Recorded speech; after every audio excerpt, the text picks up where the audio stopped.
আচ্ছা ভাই, এমন কোনো সিস্টেম আছে আমি কাউকে ফোন করলে আমার একটা সুন্দর ছবি উঠবে? মানে সুন্দর তো উঠবে, কিন্তু যতটা তুই সুন্দর ততটাই উঠবে, এর বেশি তো উঠবে না। না। এবার কথা হচ্ছে তুই ফোন করবি, অন্য একজনের ফোনে তোর ছবি উঠবে, এটা তুই চাস, তাই তো? একদম একদম। দেখ, এটা শুধু তোর না, আপনাদের মধ্যেও অনেকেই আপনারা আছেন যে আপনি কাউকে ফোন করবেন এবং তার ফোনে আপনার সব থেকে সুন্দর ছবিটা তার ফোনের ডায়ালারে উঠবে। আপনি কিন্তু সহজে এটা করতে পারবেন যদি আপনার কাছে ফোন থাকে। 1 মিনিটে সেটিংসটা দেখে নিন কি করে করতে হয়, আর এক্ষুনি করে রাখুন। চলুন দেখা যাক।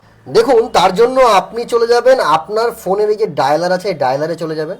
যাওয়ার পরে যে সাইডে 3 লাইন অপশানটা আছে না, এই জায়গাটায় ক্লিক করবেন। ক্লিক করার পরে যে সেটিং অপশান আছে, সেটিংয়ে ক্লিক করলাম।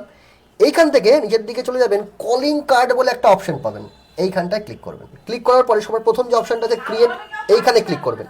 যে কন্টিনিউ যে অপশানটা আছে, এখানে ক্লিক করতেই আপনার ফোনে এইরকম চলে আসবে। আপনি এখানে গ্যালারি থেকে আপনার পছন্দ মতো একটা ছবি এখান থেকে আপনি সিলেক্ট করে নিতে পারেন। দেখুন, আমি আমার পছন্দ মতো একটা ছবি সিলেক্ট করে নিলাম।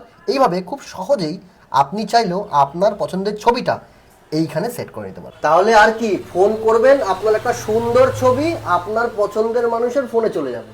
তা ভিডিওটা এক্ষুনি লাইক করে রাখুন, আর যদি ব্যস্ত থাকেন তাহলে সেভ করে রাখুন, যখন ফ্রি হবেন তখন কাজটা করে নেবেন, আর চ্যানেলটা ফলো করে দিন।